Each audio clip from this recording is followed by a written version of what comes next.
Students, whatever homework is given to you, you have to submit it on the very next day between 8 am to 1 pm to the given WhatsApp number, and it is compulsory to submit your homework as your attendance will be marked on the basis of your submission.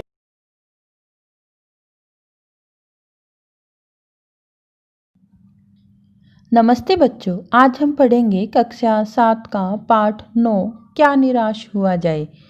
इस पाठ के लेखक हैं हजारी प्रसाद द्विवेदी। इस पाठ के द्वारा लेखक हजारी प्रसाद द्विवेदी जी कहना चाहते हैं कि आज भारत में ईमानदार व्यक्ति बहुत कष्ट उठा रहे हैं और बेईमान लोग सुखी एवं संपन्न हैं। लेखक कहते हैं कि जब भी वे समाचार पत्र पढ़ने के लिए उठाते हैं तो उसमें ठगी, डकैती, चोरी, तस्करी और भ्रष्टाचार के समाचार भरे रहते हैं, जिससे लगता है कि आज संसार में कोई ईमानदार व्यक्ति रहा ही नहीं है। किंतु यह सत्य नहीं है। सच्चाई, ईमानदारी जैसे सद्गुण अभी समाप्त नहीं हुए हैं।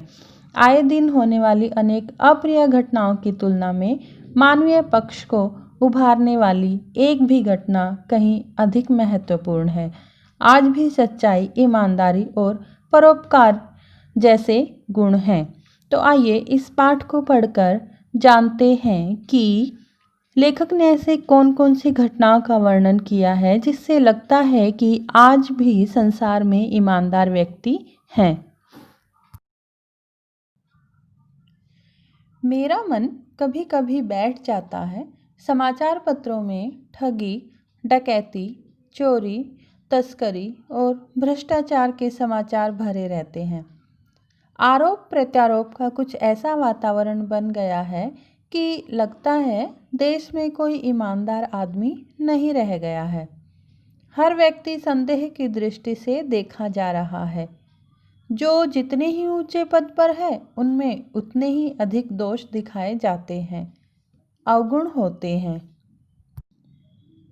लेखक कहते हैं कि मेरा मन कभी कभी बैठ जाता है, यानी मैं कभी कभी बहुत उदास हो जाता हूँ जब मैं समाचार पत्रों में ठगी, डकैती, चोरी, तस्करी यानी चोरी के सामान को एक स्थान से दूसरे स्थान पर इल्लीगल लेकर जाना और भ्रष्टाचार के समाचार जब समाचार पत्रों में मैं पढ़ता हूँ तो मैं बहुत दुखी हो जाता हूँ। आरोप प्रत्यारोप यानी कि एक दूसरे पर आरोप लगाना, एक दूसरे की गलतियाँ निकालना। कुछ आरोप लगाने का ऐसा वातावरण बन गया है कि लगता है कि इस देश में कोई ईमानदार आदमी रह ही नहीं गया है। हर एक व्यक्ति को संदेह की दृष्टि से देखा जाता है, यानी कि आरोप लगाते हैं एक दूसरे पर व्यक्ति तो एक दूसरे को ऐसे संदेह की दृष्टि से देखते हैं। जो जितने ही ऊंचे पद पर होता है, यानी जो जितने ऊंचे पोस्ट पर होता है उसमें उतने ही अधिक दोष दिखाए जाते हैं, उसमें उतने ही अवगुण बताए जाते हैं। यह सही है कि इन दिनों कुछ ऐसा माहौल बना है कि ईमानदारी से मेहनत करके जीविका चलाने वाले निरीह और भोले भाले श्रमजीवी पिस रहे हैं और झूठ तथा फरेब का रोजगार करने वाले फल फूल रहे हैं। ईमानदारी को मूर्खता का पर्याय समझा जाने लगा है। सच्चाई केवल भीरू और बेबस लोगों के हिस्से पड़ी है। ऐसी स्थिति में जीवन के महान मूल्यों के बारे में लोगों की आस्था ही हिलने लगी है। लेखक कहते हैं कि यह सही है कि इन दिनों कुछ ऐसा माहौल बना हुआ है कि जो लोग ईमानदारी से मेहनत करके अपना जीवन चलाते हैं वे भोले भाले श्रमजीवी यानी परिश्रम करने वाले पिस रहे यानी कि वो मेहनत तो बहुत ज़्यादा करते हैं लेकिन उनको पैसे बहुत कम मिलते हैं। झूठ और फरेब, जो लोग झूठ से, धोखाधड़ी से पैसे कमा रहे हैं वो लोग फलते फूलते जा रहे हैं। ईमानदार व्यक्तियों को मूर्ख समझा जाने लगा है। सच्चाई तो अब केवल भीरू और बेबस लोगों के हिस्से पड़ी है। ऐसी स्थिति में जीवन के महान मूल्यों के बारे में लोगों की आस्था ही हिलने लगी है। यानी कि आजकल ऐसी स्थिति बन गई है कि लोग जो हैं वो सच्चाई के प्रति उनकी आस्था अब हिलने लगी है। वो सोचते हैं कि अब इस संसार में कोई ईमानदार, कोई सच्चा व्यक्ति नहीं है। परंतु ऊपर ऊपर जो कुछ दिखाई दे रहा है वह बहुत ही हाल की मनुष्य निर्मित नीतियों की त्रुटियों की देन है। हुआ यह है कि इस देश के कोटि कोटि दरिद्र जनों की हीन अवस्था दूर करने के लिए ऐसे अनेक कायदे कानून बनाए गए हैं जो कृषि, उद्योग, वाणिज्य, शिक्षा और स्वास्थ्य की स्थिति को अधिक उन्नत और सुचारू बनाने के लक्ष्य से प्रेरित हैं। परंतु जिन लोगों को इन कामों में लगना है उनका मन हर समय पवित्र नहीं होता। प्राय वे ही लक्ष्य को भूल जाते हैं और अपनी ही सुख सुविधा की ओर ज़्यादा ध्यान देने लगते हैं, अपनी ऐशो आराम की जिंदगी जीते हैं। लेखक कहते हैं कि हमें जो ये सब दिखाई देता है कि इस देश में कोई भी व्यक्ति ईमानदार नहीं रहा है, धोखाधड़ी फैली हुई है, यह सब मनुष्यों की कमियों के द्वारा ही दिखाई देता है। हुआ यह है कि सरकार ने तो गरीबों के लिए अनेक कायदे कानून बनाए हैं। कृषि, उद्योग, वाणिज्य, शिक्षा और स्वास्थ्य की स्थिति को और अधिक सुचारू बनाने के लक्ष्य से सरकार ने अनेक कायदे कानून बनाए हैं। परंतु जिन लोगों को यह काम दिया गया है कि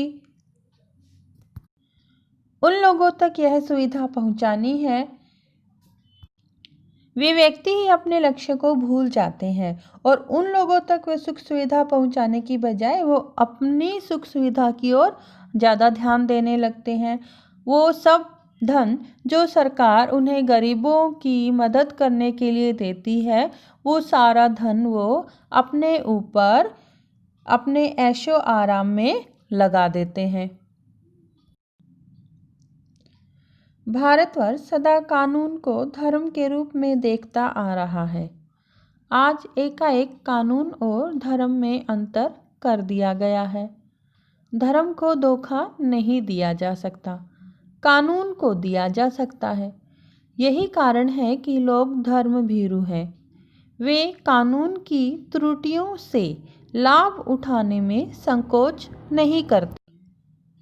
लेखक कहते हैं कि भारतवर्ष हमेशा कानून को धर्म के रूप में देखता आ रहा है, लेकिन आज कानून और धर्म में इतना अंतर कर दिया गया है कि लोग धर्म को धोखा नहीं दे सकते, कानून को दे सकते हैं।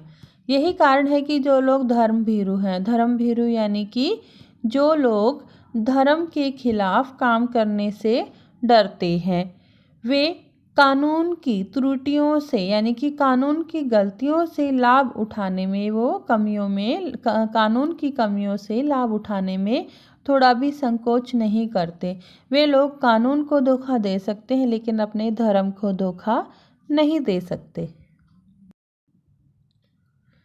इस बात के पर्याप्त प्रमाण खोजे जा सकते हैं कि समाज के ऊपरी वर्ग में चाहे जो भी होता रहा हो, भीतर भीतर भारतवर्ष अब भी यह अनुभव कर रहा है कि धर्म कानून से बड़ी चीज़ है। अब भी सेवा, ईमानदारी, सच्चाई और आध्यात्मिकता के मूल्य बने हुए हैं। वे दब अवश्य गए हैं लेकिन नष्ट नहीं हुए हैं। आज भी वह मनुष्य से प्रेम करता है, महिलाओं का सम्मान करता है, झूठ और चोरी को गलत समझता है, दूसरे को पीड़ा पहुंचाने को पाप समझता है। हर आदमी अपने व्यक्तिगत जीवन में इस बात का अनुभव करता है। समाचार पत्रों में जो भ्रष्टाचार के प्रति इतना आक्रोश है, वह यही साबित करता है कि हम ऐसी चीज़ों को गलत समझते हैं और समाज में उन तत्वों की प्रतिष्ठा कम करना चाहते हैं जो गलत तरीके से धन या मान संग्रह करते हैं, दूसरों को धोखा देते हैं, दोषों का पर्दाफाश करना बुरी बात नहीं है। बुराई यह मालूम होती है कि किसी के आचरण के गलत पक्ष को उद्घाटित करके उसमें रस लिया जाता है और दोषोद्घाटन को एकमात्र कर्तव्य मान लिया जाता है। बुराई में रस लेना बुरी बात है। अच्छाई में उतना ही रस लेकर उजागर न करना और भी बुरी बात है। सैकड़ों घटनाएं ऐसी घटती हैं जिन्हें उजागर करने से लोक चित्त में अच्छाई के प्रति अच्छी भावना जगती है। परोपकारी के प्रति सम्मान की भावना उजागर होती है। लेखक कहते हैं कि समाज के ऊपरी वर्ग में चाहे जो भी होता रहा हो, लेकिन निम्न वर्ग जो है वो आज भी यह अनुभव कर रहा है कि धर्म कानून से बड़ी चीज़ है। आज भी लोगों में ईमानदारी, सच्चाई और आध्यात्मिकता के मूल्य बने हुए हैं। यानी आज भी लोगों में ईमानदारी और सच्चाई है। आज भी लोग महिलाओं का सम्मान करते हैं, झूठ और चोरी को गलत समझते हैं। हर आदमी अपने व्यक्तिगत जीवन में इस बात का अनुभव करता है कि समाचार पत्रों में जो भ्रष्टाचार के प्रति इतना आक्रोश है, वह यही साबित करता है कि इन सब चीज़ों को लोग समझते हैं कि ये सब चीज़ें गलत हैं। चोरी, बेईमानी, लूट, ये सब चीज़ें गलत हैं। लोग दूसरों को धोखा देना गलत समझते हैं। और दोषों का पर्दाफाश करना बुरी बात नहीं है। बुराई तब मालूम होती है जब किसी आदमी ने कोई गलत काम किया है और हम उसके गलत काम में रस लेकर, यानी कि उसके गलत काम में इंटरेस्ट लेकर उस व्यक्ति की बुराई को हर जगह फैला देते हैं। लेखक कहते हैं कि जितना इंटरेस्ट हम बुराई में लेकर उस बुराई को सब जगह फैला देते हैं, उतना ही इंटरेस्ट अगर हम अच्छाई में लें और अच्छाई को हर जगह फैलाएं तो अच्छा करने वाले लोग, उनको मन में थोड़ी प्रसन्नता महसूस होगी।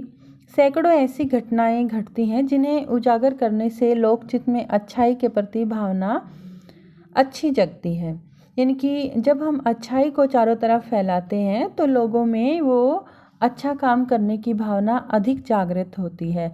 परोपकारी के प्रति सम्मान की भावना जागृत होती है। जिस व्यक्ति ने अच्छा काम किया है, हम उसकी अच्छाई को यदि चारों तरफ फैलाते हैं तो वह भी प्रसन्न होता है। उसके प्रति ये सब सम्मान की भावना जागृत होती है।